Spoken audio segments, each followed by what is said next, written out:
Hi, Cease. I feel Thank you for coming in on your vacation to okay. get us situated. I appreciate Wow. that. You should have everybody here now. Yes, we do. We are Okay. ready to rock. Woo. All right. I'm going to go. Have a good night. Thank you, Donna. You're recording so you can open. Thank you. Oh, great. Awesome. Hello, everybody. I think we've got everyone here. I think I saw everyone come on. I'm going to change my view so that I can see everybody. Gallery. There we go. Lots of faces. Awesome. And Christina, you popped on? I'm on. Yep. All right. Hi, Christina and Ron. Perfect. Yes, I'm on. Hello, over under crew. I will let you guys introduce yourselves in a minute. I'm going to give us just a quick frame of our agenda ahead of us this evening. So thank you, everybody, for joining. We have a medium-ish agenda tonight, not as heavy as some of our past ones that we've had to blast through. So we've got a couple of folks here, as you can see, from the public to talk to us. So Abigail has come to give us an update around some of the work that she's been doing with the community church and cultural center project that she's thinking about. So we'll probably kick off with you, Abigail, so that I know you've got your family and a lot going on there. So we'll start off with you in just a moment. And then we have the folks from the Over Under design team who are our technical assistance providers for the local rapid recovery planning grant for the COVID stuff. So they're here tonight to just give a little bit of an overview on the project. Rosemary and I have been working closely with them over the last month, getting things kind of teed up and ready. So they're here tonight to give an update on some of that and talk with us. And then we have some pretty simple stuff on the agenda to just kind of bop through and general updates. So I'm hoping that we'll keep to our hour time. And you know, we'll start with Abigail and then move to the over under folks so that they don't have to be hung up with our chatter about other things unless they want to stay. And we're always happy to have Cease here too as well. So Cease, I'll open it up with public comment. Is there anything from your world that you want to update us on? No. And as always, Cease, you know, you can speak up anytime. We welcome your comments and thoughts. So so I'm gonna pass it over to you, Abigail, to just give us an update, and thanks for coming back. For folks who maybe don't remember, herself and a number of other folks from the community church came and presented around some of the economic development opportunities with the church and the paths that they were looking at. And so I know that this project was in your wheelhouse, Abigail, with the community cultural center that you were thinking about. And so love to hear where you're at, where you're getting stuck, and how we might be helpful today. So I'll let you rock. Okay, thank you. So I'm Abby. I have submitted paperwork to found a nonprofit in town. It's going to be called New Dawn Art Center. The church, we've been negotiating for about 7 months, and the church has this weekend committed to selling the building to New Dawn Art Center. So that was very exciting news. We still have some hurdles that we have to get over, mostly occupancy. I don't know if anyone can advise me on this, but specifically, we don't know if we need a sprinkler system, and that could be very expensive.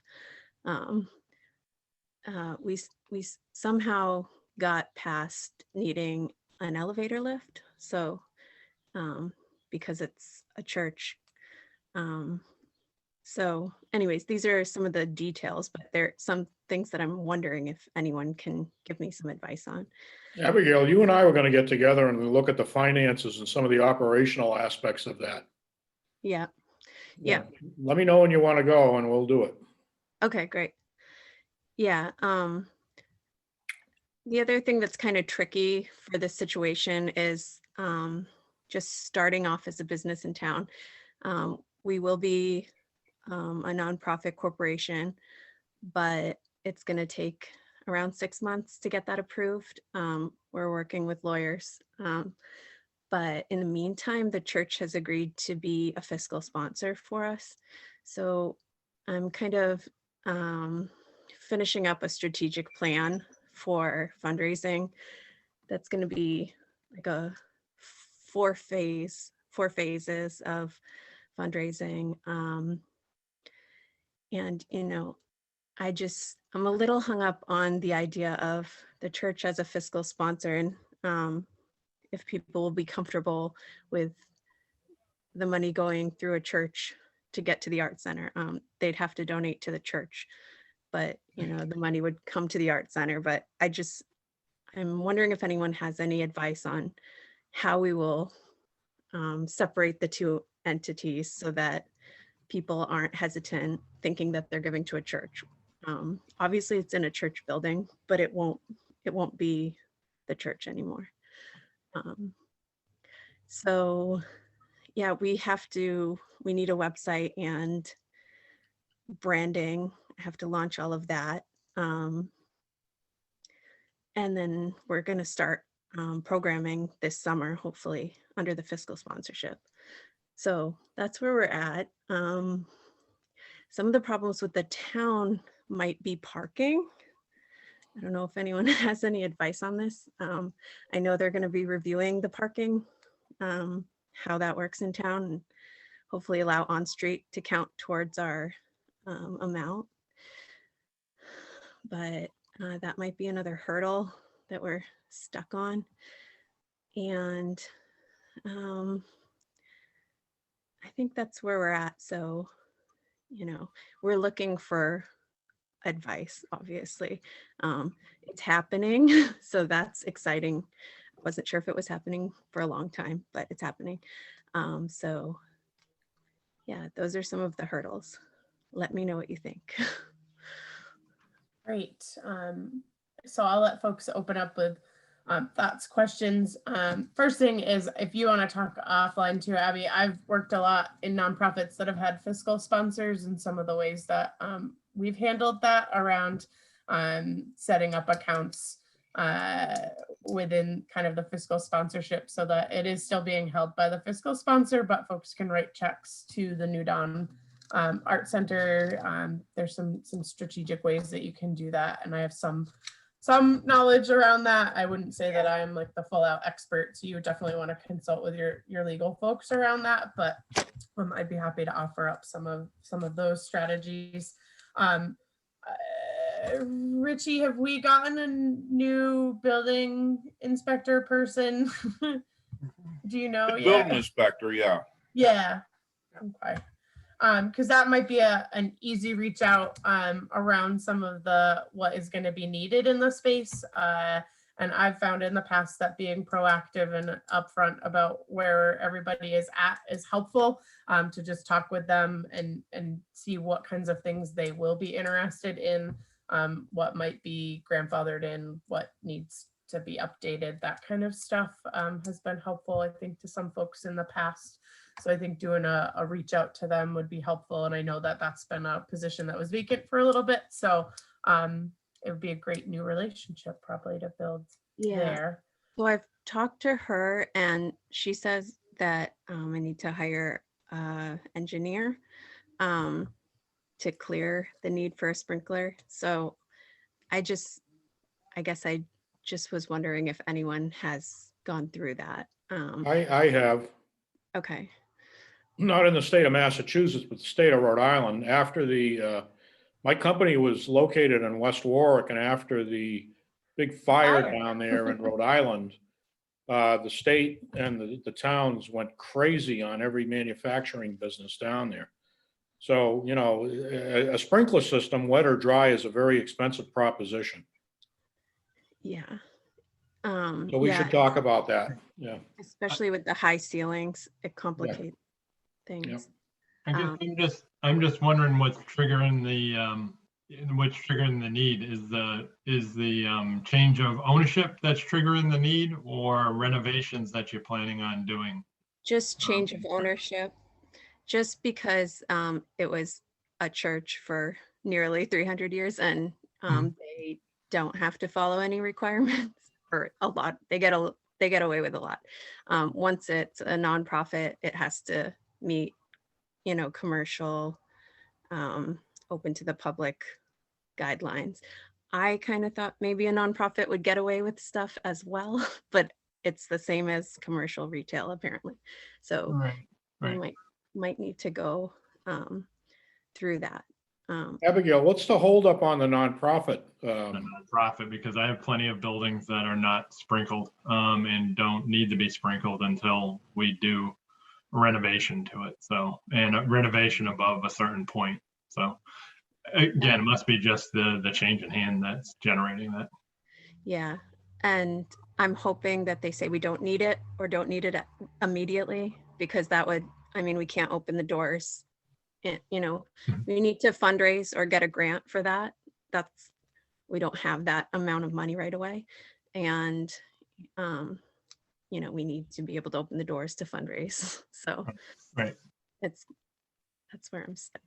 But yeah, it might not be needed and that would be great. So I need to figure that part out.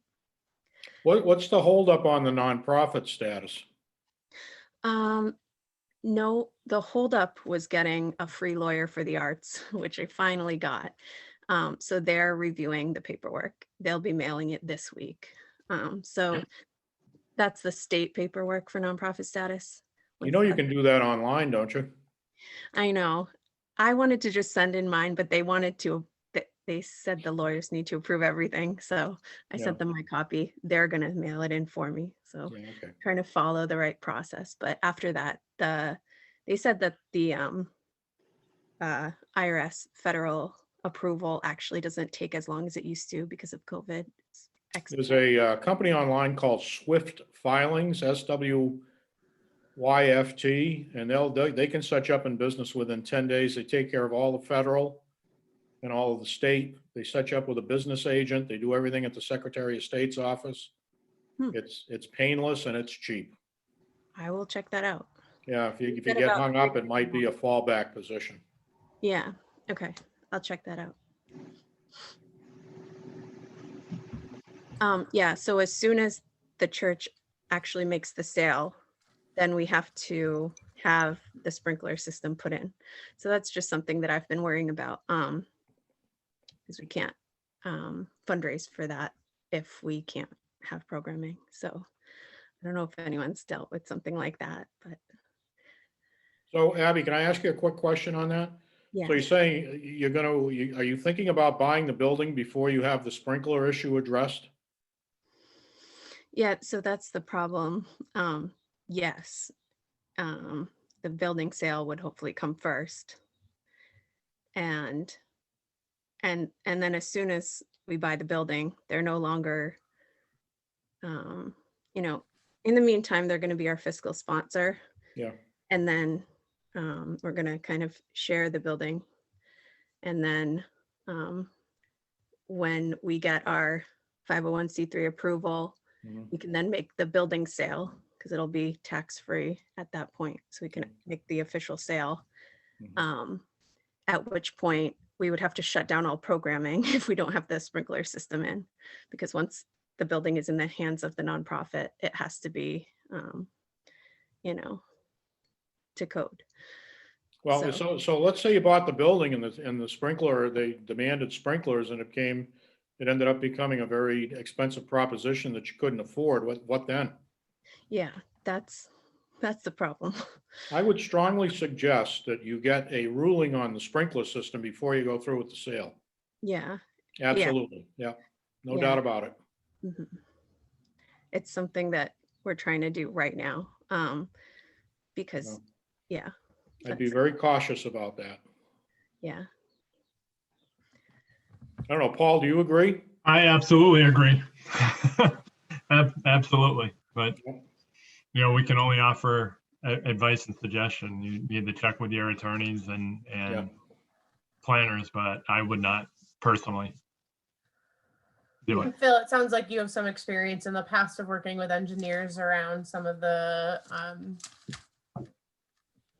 ability to possibly not have to put in sprinklers. Well, I mean, my experience is dated. It goes back to the station fire days. It's probably 15 years old and it was in a different state. Mhm. But I would definitely, if I was considering purchasing that building, I would put the money into an engineering study to determine whether or not sprinklers will be needed and then discuss it with the powers that be at the state and both, the town level. I'm not sure where that ultimate decision would end up. Would it be at Rich, would it be at the state level or would it be at the town level?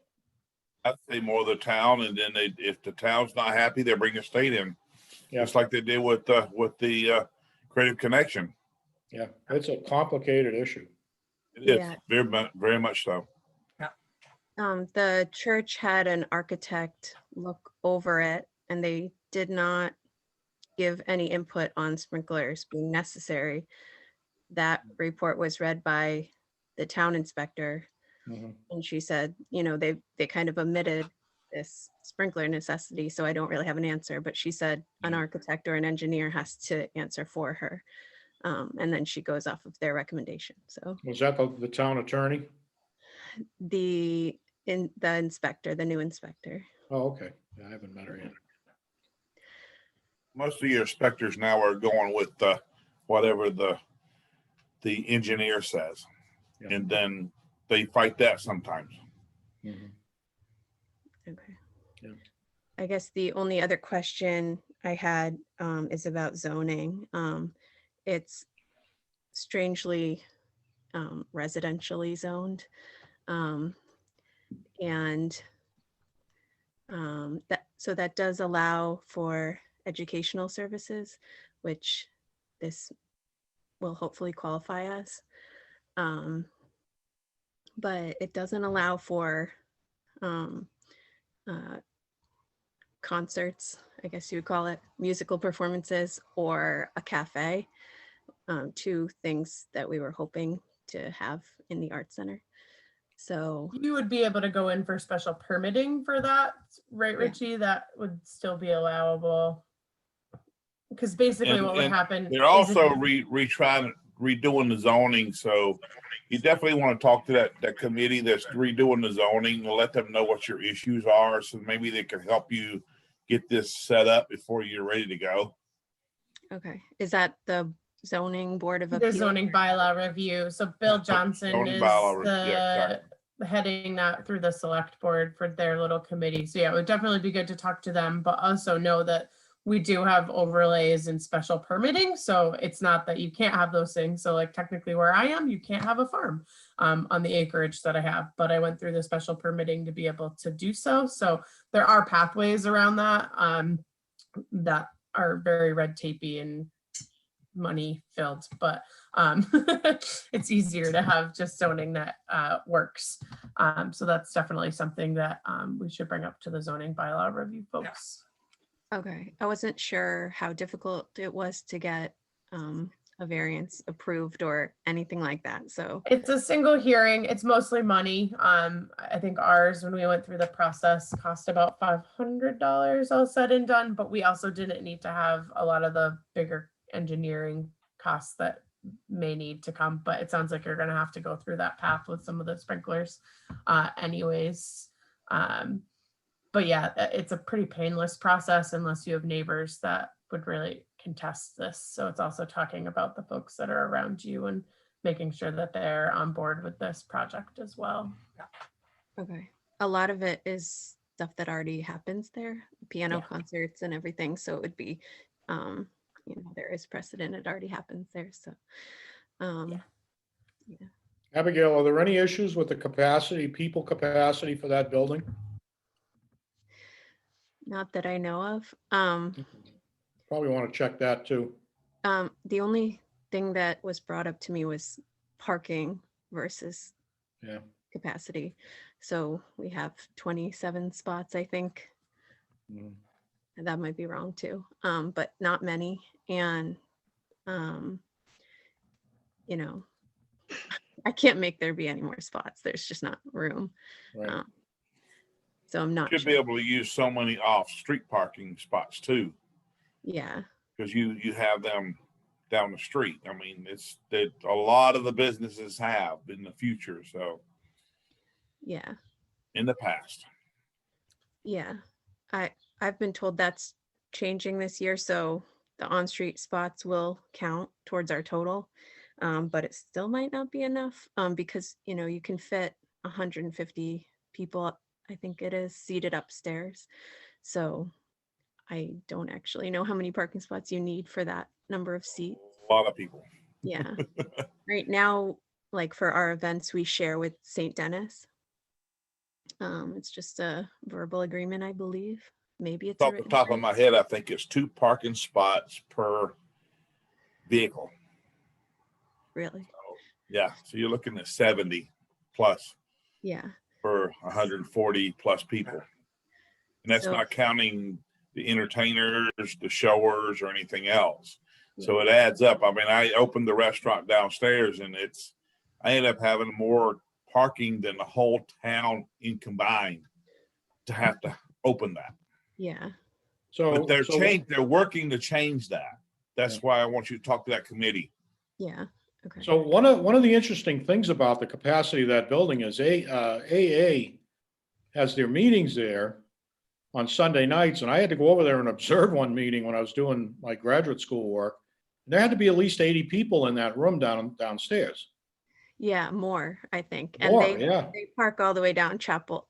I right. live down there, so they park all the way down Chapel. They just use on-street parking and they use St. Dennis's lot. So Okay, yeah. it's been allowed in the past, but Mm-hmm. again, with the change of use, suddenly things won't be allowed. But I mean, I feel like some things have to be grandfathered in. The property is only so big. Yeah. I mean, what are you going to do with the building if you don't allow certain things?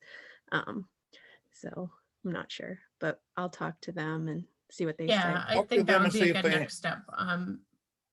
They will help you. Yeah. That's what the whole committee's about. They're trying to make things happen in town, and you're one of those ones that are bringing something forward, and I think they're going to work with you. Yeah, I hope so. Great. So we'll have you connect with those. Phil, you'll connect offline as well with Abby around some of this stuff as well. And, you know, let us know if you've run into other things that we can be helpful to noodle through on, but we really appreciate you coming and updating us tonight on this. Thank you. Thank you, Just Abigail. one last thing. I just getting back to Phil's earlier comment. I wouldn't understate the issue with the sprinkler system, because as I think through it, depending on what utilities are in there, you may also be getting into having to put in a new water line or water main coming in from the street as well, depending on what size that is. So I would focus on that. That's your biggest issue. Okay. You also need a backflow valve system too, don't you, Paul? Yeah. That can be pretty expensive. Okay. Yeah. I'll look into that. Thank you. Okay, thank you, Abigail. Thanks. So and we'll connect back with you offline too about some of this stuff. So thanks so much. All right. Thanks. Bye-bye. All right, so I guess I will hand it over to our over/under design folks. I will let you all introduce yourselves, and I'll just kind of preface with the fact that Rosemary and I have been working both via email with them and with some Zoom and in-person meetings to get them all of the data and information that they need for the local rapid response and planning grant that we received from the state around kind of technical assistance and support.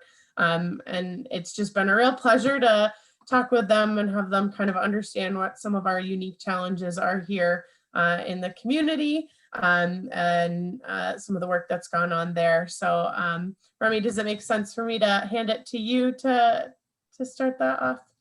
Sure, thank you. And apologies in advance if you hear a puppy barking in the background, but I think we've all gotten used to those sorts of distractions in the last year.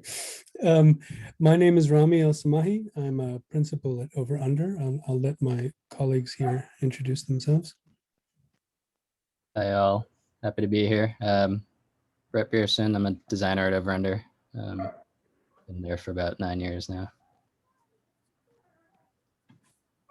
Hi all, I'm Fatini Boudleri. I'm an urban designer at Over Under. And Kirby, do you think you could give me ability to share my screen? We're mindful that everyone has a busy night, so we'll try to keep this brief. We just thought this is a good opportunity to meet you, introduce a little bit about what we're hoping to do Did that work, Brett?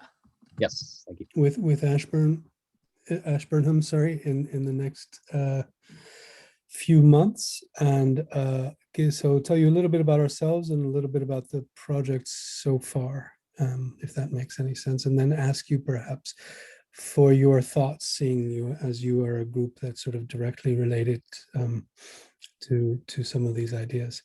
So the project itself, I think you probably know, is the Rapid Recovery Plan.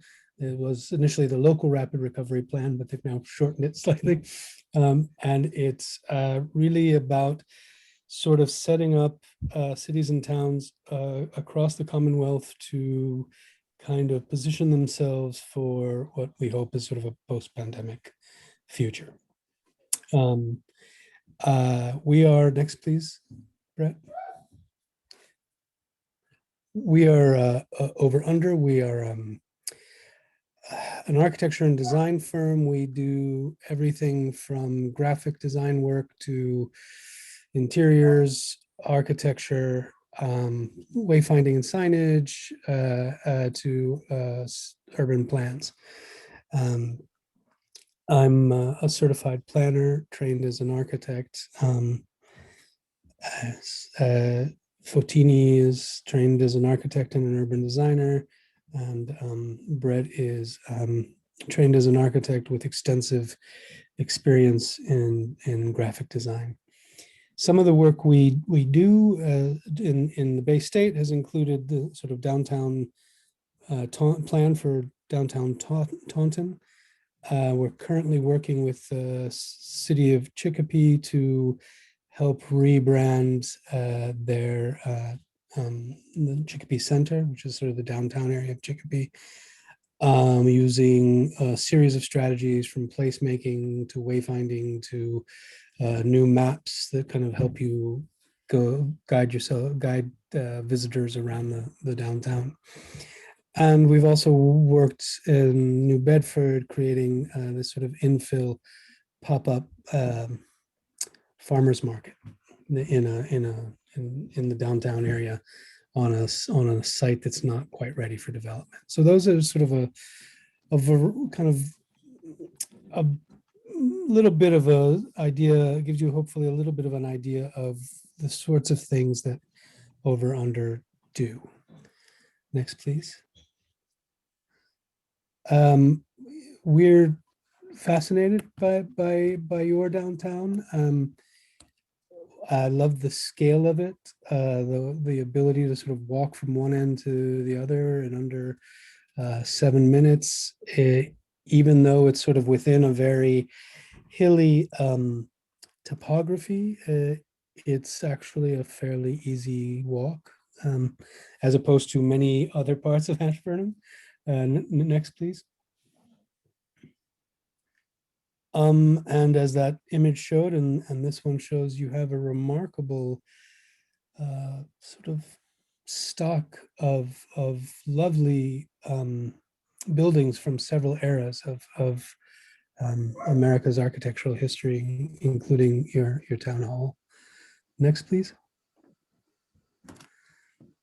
So we start by trying to understand where the town of Ashburnham sits in relation to its neighbors. Here you can see the sort of main networks of roads and settlement. Ashburnham is sort of right in the middle there.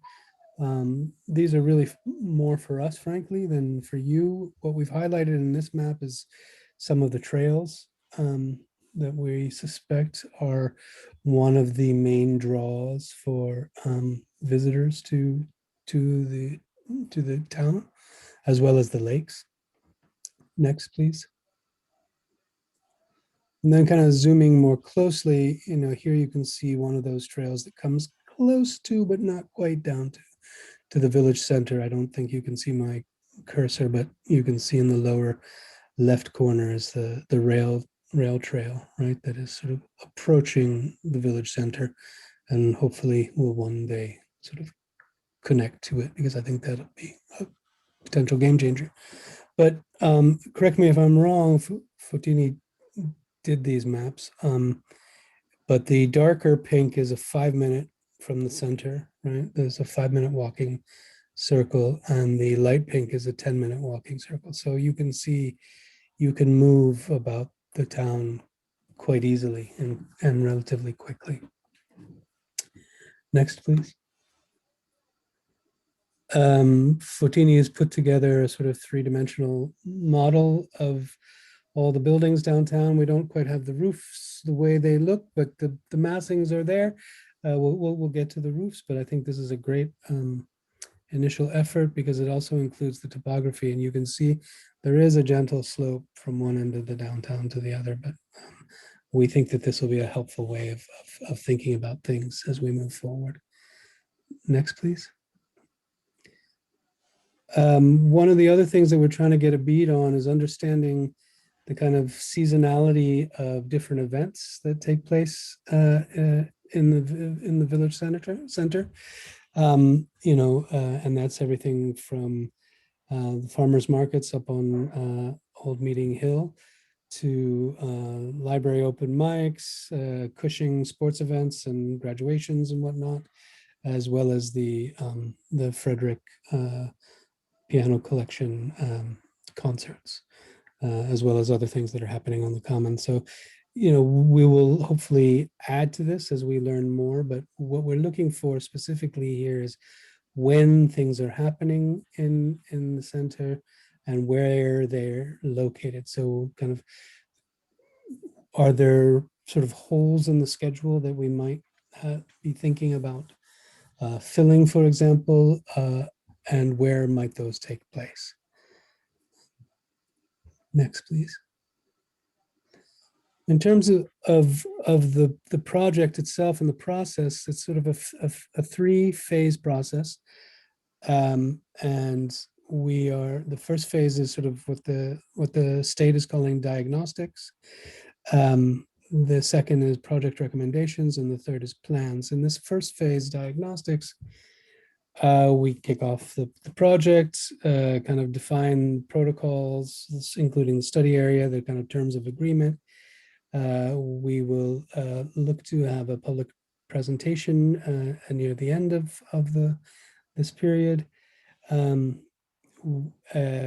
probably know we've been asked to disseminate a statewide survey for businesses in the study area, and we've been collecting a lot of baseline data. I suppose it's worth mentioning that the state is funding this. This is all grant from the state via a unit called the Mass Downtown Initiative, which is doing some really interesting work around this area. And really, I can't think of a precedent for the scale of the planning work that's happening across the state right now. So that's quite interesting.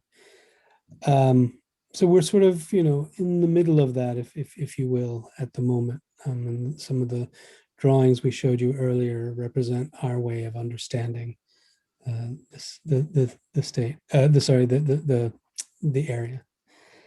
And once we sort of collected all this data, received feedback through multiple channels from stakeholders in the town, we will start to coordinate with the community, as well as what they're calling SMEs, which is subject matter experts. So for example, if we think we need a zoning expert to weigh in, we'll ask them to talk to us. If we need a transportation engineer, we'll ask for the advice of a transportation engineer, economic planning, et cetera.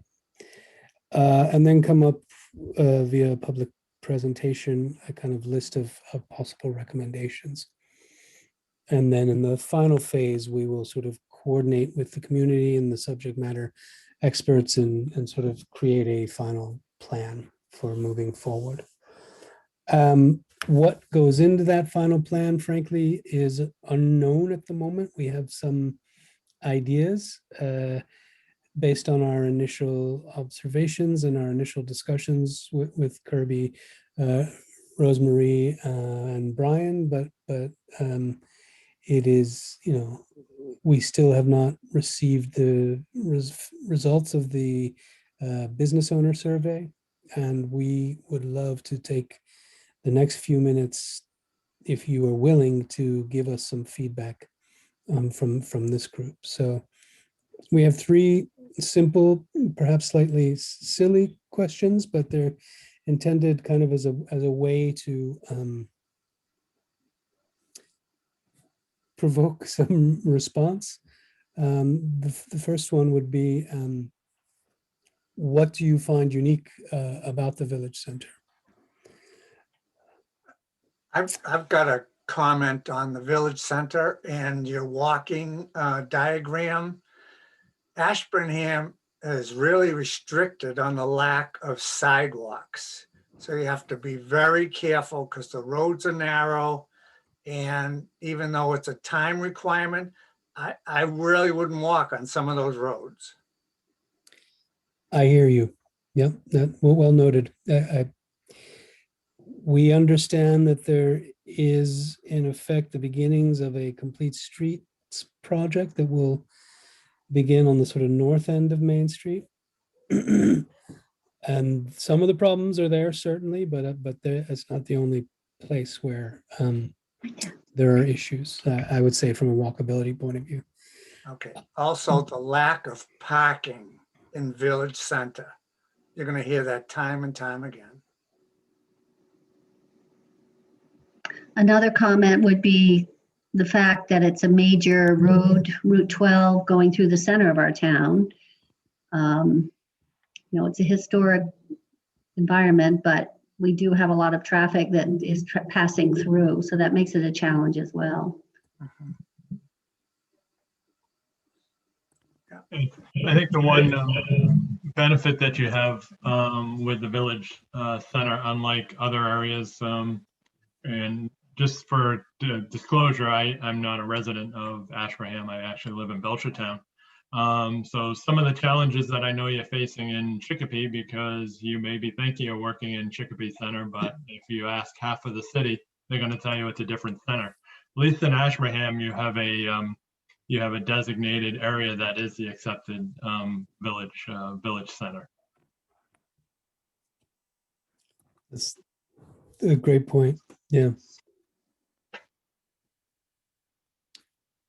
Robbie, to your question about what's unique, to me, it's quaint. And I think that's an advantage.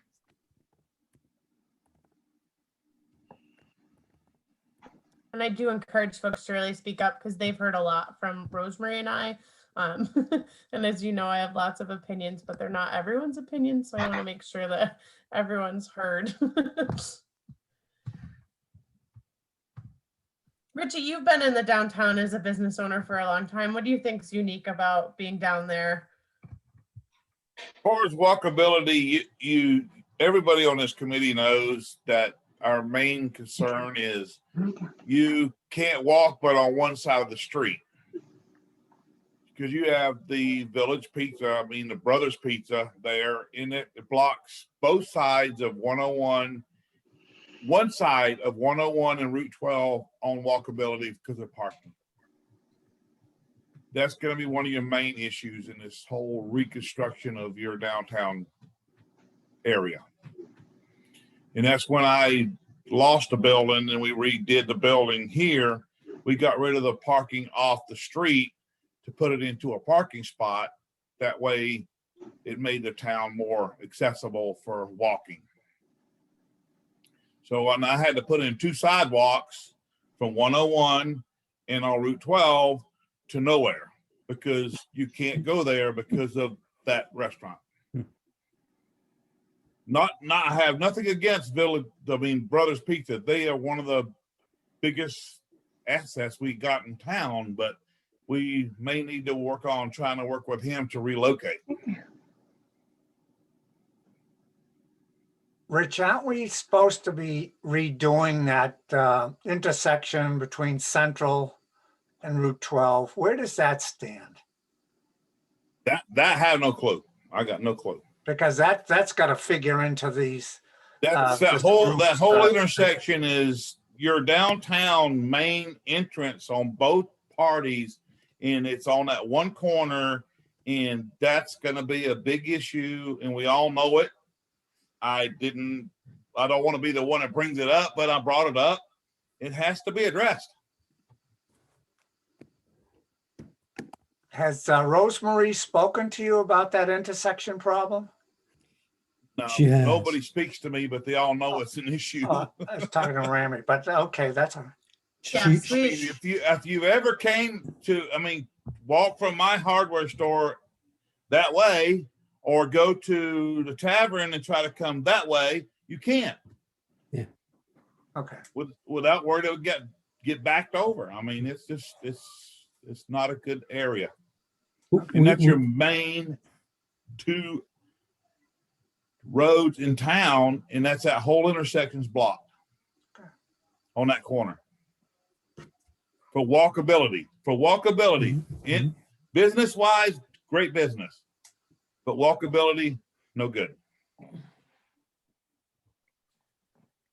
Yeah, we have brought up both the intersection and the difficulty in kind of navigating some of the downtown, the parking constraints, the challenges if there is folks parking on street and the blind spots that creates. You want to go see Tia? Okay. I think that there's a lot of opportunity in the buildings and the space that we have down there. But again, with those opportunities also comes challenges because of some of the zoning regulations and parking. So even though we've got some really quaint, beautiful looking buildings, they're being underutilized, I think, right now because of some of that stuff. Yeah, the other 2 questions we've started to address already. So Brett, why don't you go ahead and reveal them? So this is the second one. And I think some of your answers have already begun to suggest some of those improvements. The third one is maybe a little more, I don't know, esoteric, but also perhaps cheesy. What would you like visitors to know about Ashburnham? What is something you might know as a resident or a business owner, but not necessarily as somebody from the outside?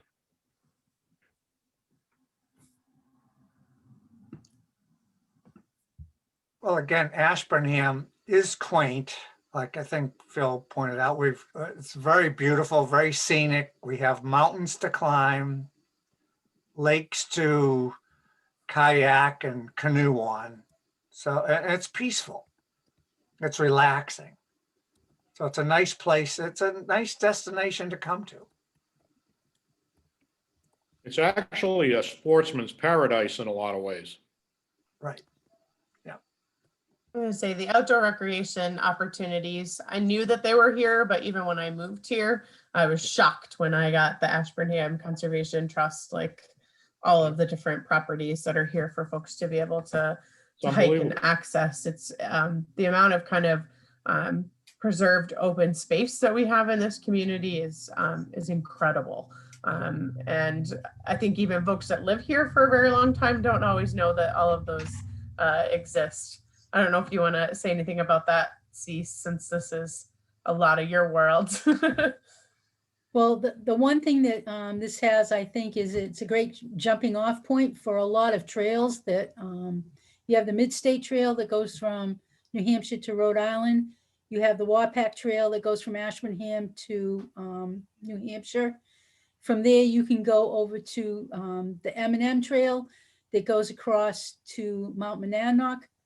So there's, and then there's a lot of back trails that like go up like little Watatic. So there's a lot of hiking that can take place here.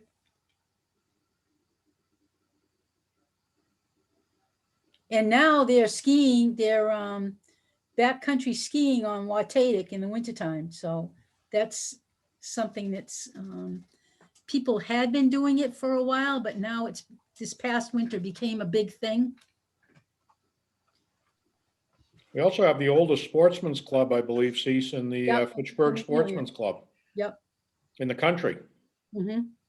So that's something that we've never really talked about leveraging, is the sportsman's paradise aspect of it. Right. Game is plentiful in town. In fact, it's not plentiful, it's prolific. Yep. Yeah, there's a lot. So that's all I have.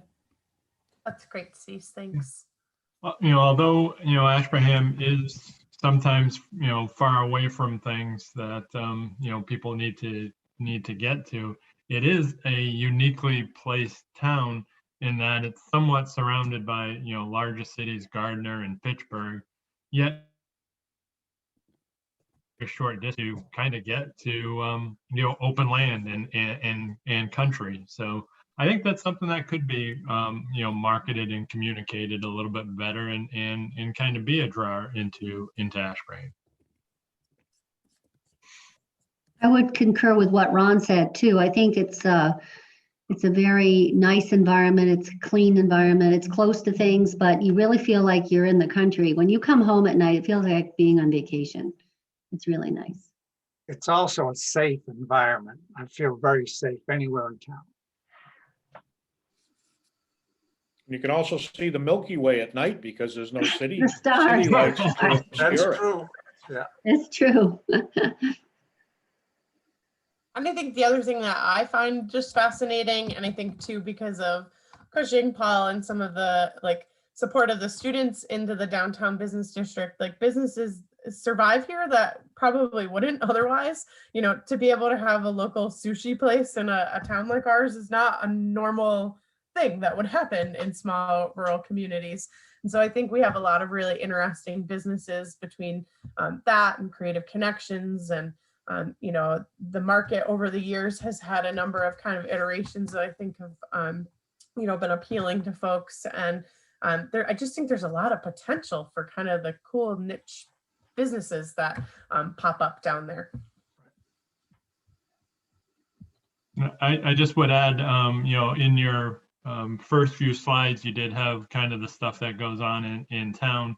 And I'd be happy to talk to you if you want, as far as what goes on at Cushing, because we do have events that go on pretty much from when we start school in August through our normal year end, which is in the beginning of June. But we do have fall, winter, spring concerts and plays. And all of our athletic events are open to the public free of charge. And we do have, 3 seasons of athletics that go on. That would be wonderful. Thank you.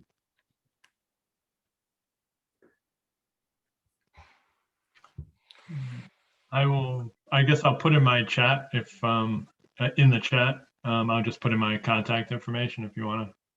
Sure. And I'll do the same.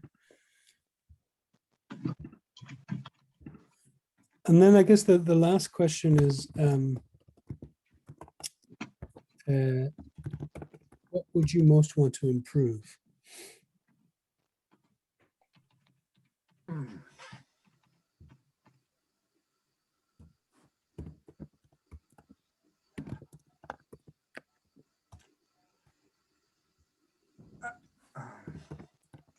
The thing that comes to mind for me is a reduction in the tax rate. That could be achieved through bringing more businesses into town, or increasing the revenue of the present businesses in town to contribute more and reduce the overall tax burden. It's a very high tax burden in town. Property tax or? Yes. Right. Again, I would echo what Phil said, but we really need to find an industrial area in town Right. to bring those businesses in, to get the business tax base increased. Mhm. And then that by implication should stabilize the tax rate or hopefully decrease it. Mhm. You articulated it better than I did, Ron. No, Thank you did well. And part of that problem, I don't know if this is in your, what you're going to do, but our infrastructure really needs to be increased. Our access to water or sewer or gas lines, and that dictates where you could put an industrial park. And we're limited. We are severely limited in that aspect.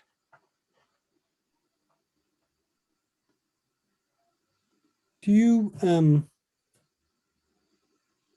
see the downtown or downtown adjacent being an appropriate location for that sort of activity? I'm asking because I know that there is a sort of, I'm trying to remember the name of the business along the brook. Oh, Just next to the fields. Something? Victorian House, The what? the Victorian House. Oh, you're talking about Jackie's business, right? The place? No, there's like an industrial. Oh, it's the flow chem. Flow chem, yeah. Flow chem. Flow chemical, yeah. So that is part of kind of what the other, the mass development grant that is happening currently is looking at the space where the DPW is, and a number of those both private and in use, not in use lots that are kind of in that area, to see if there is ability for redevelopment, what that could look like, and how we might be able to move forward with some of that. I think that grant is scheduled to wrap up at the end of June with some plans around that. So I'm hoping that we'll have some more solid footing and idea of what the possibilities are in that footprint in that area. There is a little bit of limitation based on just kind of the geography there and where the wetlands come through and sit and what is allowed where and how. So I think they're going to be looking at that as well as a number of other kind of factors down there, including moving the DPW to its other location if we're able to do that, which also is part of this kind of whole strategy about if we do that, are we going to actually be able to make up the revenue with those spots downtown to make that worthwhile and doable, I guess, in some ways, from what I understand. A large percentage of the property that Flow Chemical owns is classified as wetlands. It's not usable for business.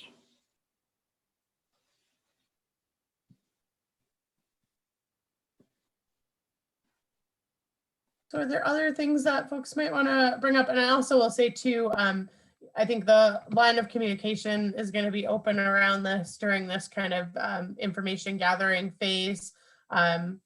There was a number of things that I think we brought up to you all when we met in the downtown 2 weeks ago now. I know we didn't have a huge survey response, but actually it wasn't too bad considering just the number of physical businesses that we actually have. I would say relative to some of the others, you guys are doing great, actually. You had a very good percentage of responses in comparison to other places. I kept bothering folks, so thank you. It's good to know that people weren't totally annoyed by me. Is there anything else that we can provide to be helpful tonight as we kind of move forward? We really appreciate your time, and we know we've taken a lot of it. If you have any thoughts, please feel free to send me an email or a text or give me a call. My number is there. we're very excited to be working with you. We understand some of the challenges you've articulated, but trust me when I say you have great bones to work with. So I think we're quite excited about what's possible. Great, and we appreciate all your work that you've been doing. And just so you know, this is a standing agenda item that I've got on our monthly meeting, so we'll be keeping folks in the loop as we move forward. And you know, we're happy to pose other questions to the group as we're getting deeper into this. Excellent. Awesome. Thank you all for having us. Thank you so much for taking time out of your evening to join us. Maybe- Take care. All right, folks. So we've got just a couple of other kind of quick things to bop through on the agenda. I think, Phil, I'm going to hand it over to you for two items. One, I know you sent the update on the sign stuff, and I think everyone was in agreement, but I'll give you the moment to just talk us through that, as well as your pitch around possibly being ambassador. And I think we've got you your first ambassador client in Abby. So Yeah, on the signage, you know, being very candid, I don't know if there's any more I can do on that at this point. I've scrubbed it to death. Like I said, I've got about 40 hours into it. I think it's just whoever's going to decide what the plan should be would choose from those two options. And I'll certainly come to that meeting with you. I'm not going to leave you hanging out there when it goes before the board.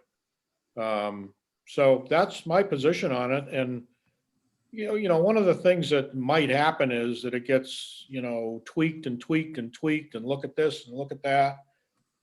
I don't want to do that anymore. I've put enough into that. So if that does happen, if people ask more questions and they need more things answered, I'd like to hand it off to somebody else on the committee. noted, and I hear you, and I feel like we have all the information out there, and they can make decisions as they need to move forward around that. And it may be budget decisions that decide on some of this, and that is okay as well. But you know, they've got everything they need, and we can answer those questions in the upcoming Board of Selectmen meeting. Yeah. On the other thing, it just was like an epiphany last night. I was thinking about, you know, EDC, and, you know, I could be totally off base on this, but I don't get the feeling that we're actually in communication with the businesses in town, okay? On a personal basis. And I think, you know, normally a chamber of commerce or some entity like that, a business incubator, would be doing that kind of work. Just you're talking to the local businesses, taking their temperature, seeing what they need, what they don't need, and that can change pretty rapidly, particularly with small businesses. So that's why I threw that out there for consideration. And like I said, that's in my wheelhouse. I would be more than happy to do that. If the commission feels that there's a need for that, I do, to get the perspective of businesses in town. I think the survey will give you some idea about what's going on, but it's not the same thing as talking to people on a one-to-one basis, on a routine basis.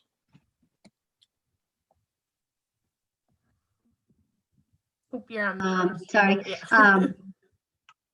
So I was involved a little bit in the church thing, just as a neutral party, because there were a couple of the people that were interested as well, but the church decided unanimously to move forward with Abby. Somebody, Liana Pikes, had approached me in conjunction with renting space at the church about wanting to open a children's toy store in town. Another person that was looking to buy the church wanted to do a breakfast and lunch place.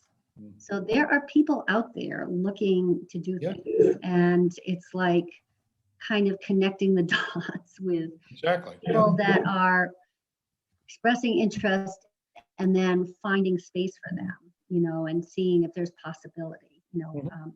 So, you know, I'm happy to, you know, if I can be a resource for that in any way, but because of that rental sign up front of the church, I was getting calls, which was interesting for people that were interested in doing things in town, businesses. Great. And I Yeah, it's been a few years since those initial one-on-one conversations happened with all the business owners in town. So, I think checking in, I think that happened a little bit more organically when we weren't in a virtual space, just because folks felt a little more inclined sometimes to drop into our meetings and or for us to drop into businesses to talk. So, I'm fully supportive of kind of picking those pieces up and rolling with them again. Well, and I think as we get a little bit further down this post-COVID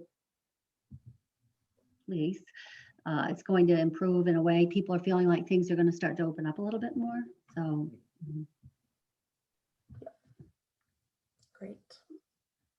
What this new position? What are we going to create it? What are we calling it? Call it whatever you want as far as I'm concerned. I think Phil had pitched it as a ambassador role to the business community. I think that was how you had. I did, but I couldn't think of anything else. I mean, No, I think that's a great. you could call it an ombudsman. I don't know. I mean, it's. liaison or something. Yeah, business liaison. Whatever you want to do. I don't care.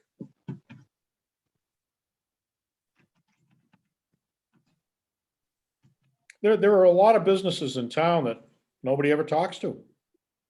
I know quite a few of them. I think it's a great idea. I do too. Yeah. And I need to plug in. And Erica offered to help out too, so.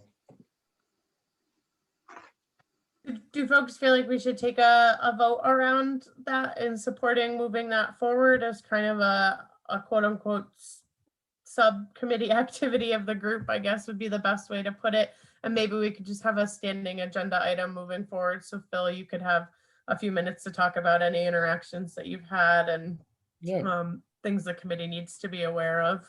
The way I see it, Kirby, is I talk to 2 or 3 or 4 businesses every month.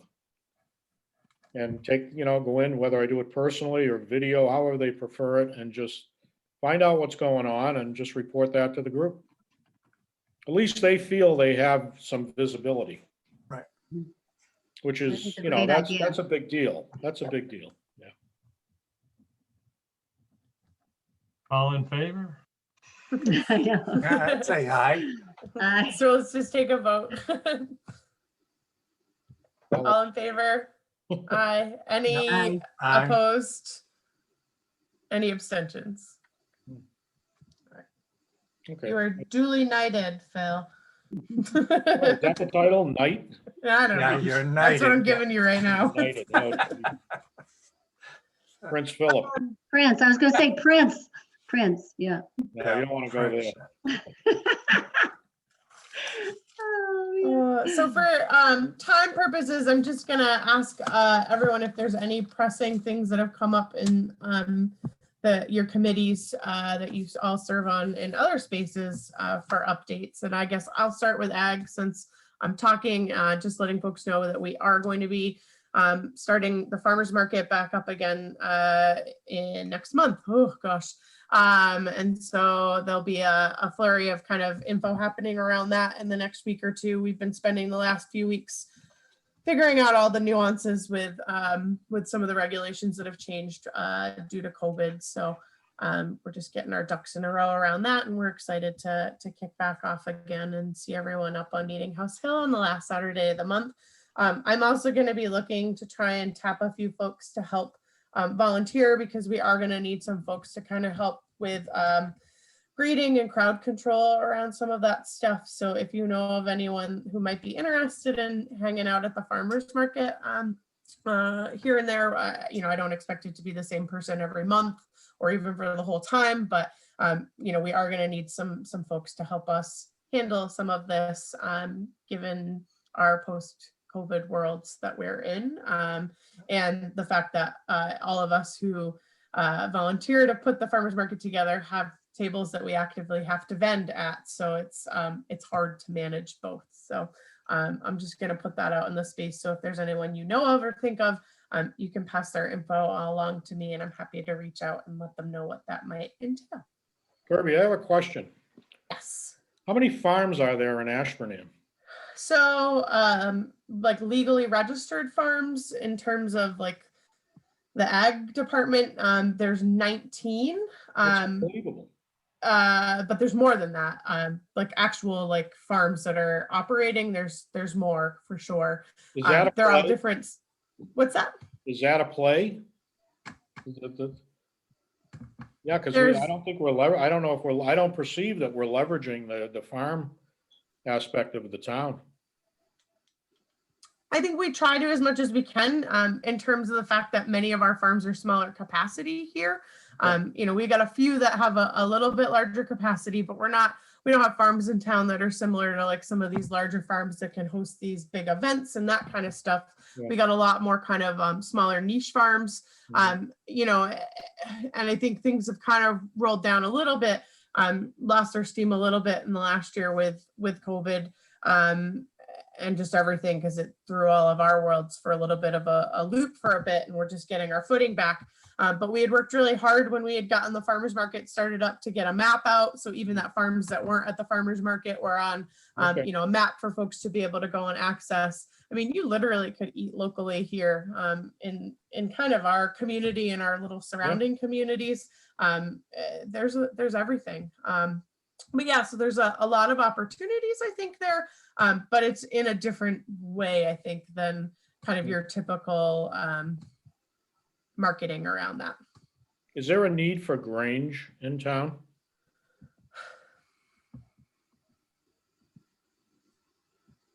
I don't know, to be quite honest.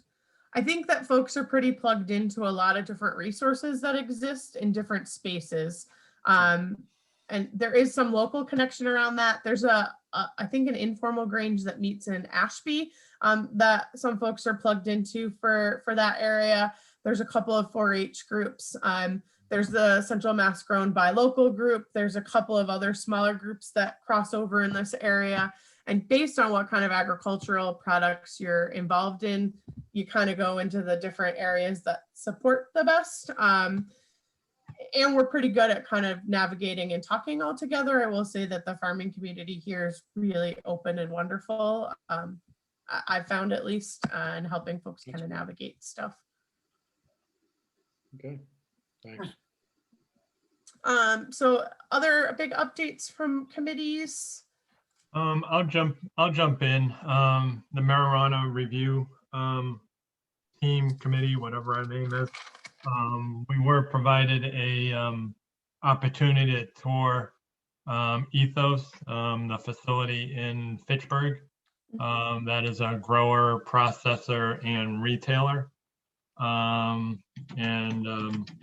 If you haven't seen one and you have the opportunity to see one, take that opportunity, because it is not what you would expect unless you've read up on it and know about it. It is quite the process.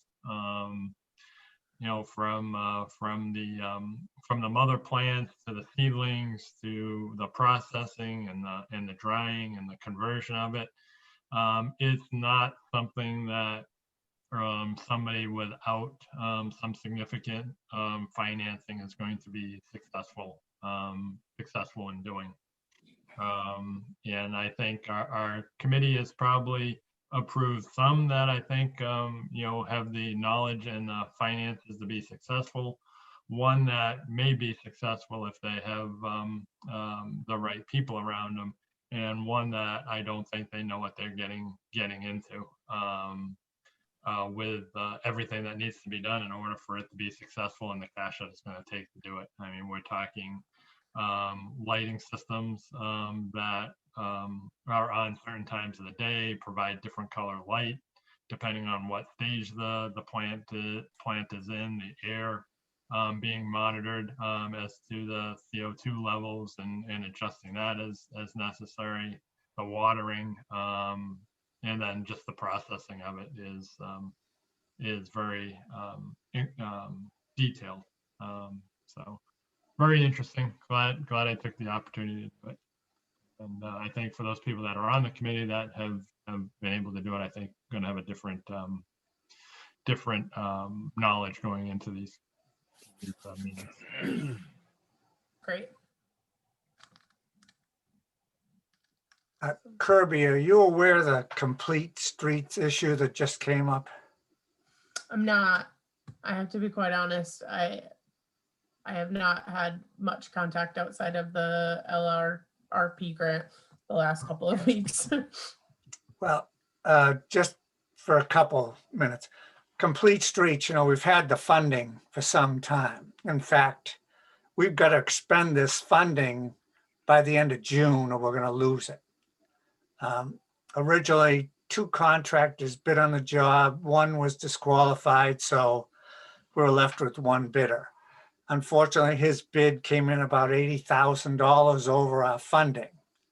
So they started to eliminate different aspects of the plan to get down to the funding level.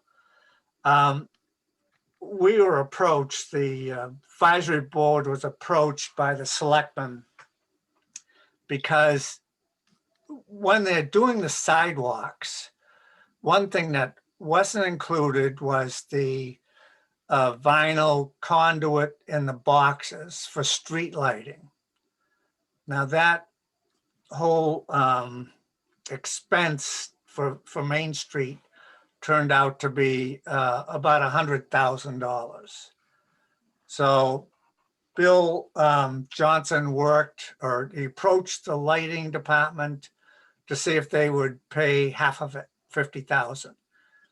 Then he came to the advisory board to see if we would vote to use our reserve funding for the other $50,000. The advisory board met, we approved our $50,000. I don't know what the light the light commission has done. I don't know if they're bringing it forward tonight at tonight's meeting, but I know once those sidewalks are in, we're never going to dig them up for light poles, that's for sure. So Right. I'm hoping they came up with the other $50,000 somehow. But that's the issue that faces us. We're time constraint, and we're trying to put in the ability to put streetlights on the sidewalks. Great, thanks, Philip. Nothing's easy ever. My goodness. So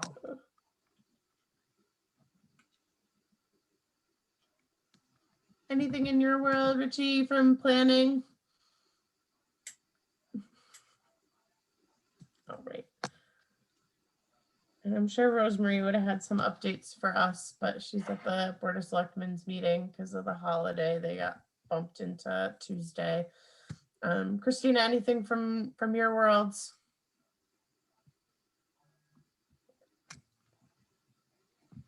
All right, so we are scheduled to have our next meeting. I'm just clicking my calendar on the 18th.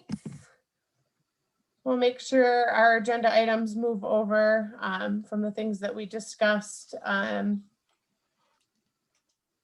this last time. I'm going to email out everyone. I've got the notes half typed, but not completely finished. So I will email those out to folks after this. I apologize, but I have just not had a moment of free time to myself with everything that's been going on. So I will work on getting those finished up and out to folks so that we can approve them to be posted. If everyone is okay with that. I did send you my handwritten notes so that at least you had them, but I will email them for approval afterwards if that's all right with folks. When is the next meeting? May 18th. Kirby, thank you for everything you're doing. I'm very appreciative. Oh, thank you, Phil. And I promise, I hope that things will get a little more manageable at the state level because of the amount of funds that are being dropped right now. I've never quite experienced day job loads like this. And our farm is bustling at the same time too, because we're growing and expanding as well. So I appreciate everyone's patience with that and moving this stuff along. But I think there's so much great stuff happening right now, and there's a lot of potential and a lot of projects that are moving, and just good stuff for the town that hopefully we can harness and move along. And I think the big thing for me in the local rapid response program is having them tune in these plans that they come up with.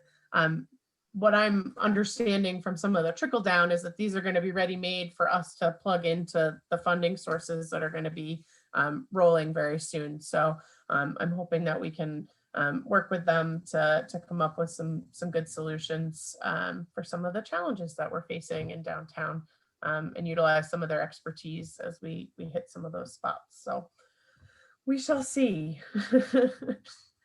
But I appreciate folks hanging in for an extra 15 minutes this evening, and I will follow up via email unless anybody else has anything else that they need tonight. That's it. All right, hearing none, I'm gonna go have a cocktail. Have a Good good night, everybody. Okay. Thank you, everyone. All right, good night. Thank you. Bye-bye. Okay.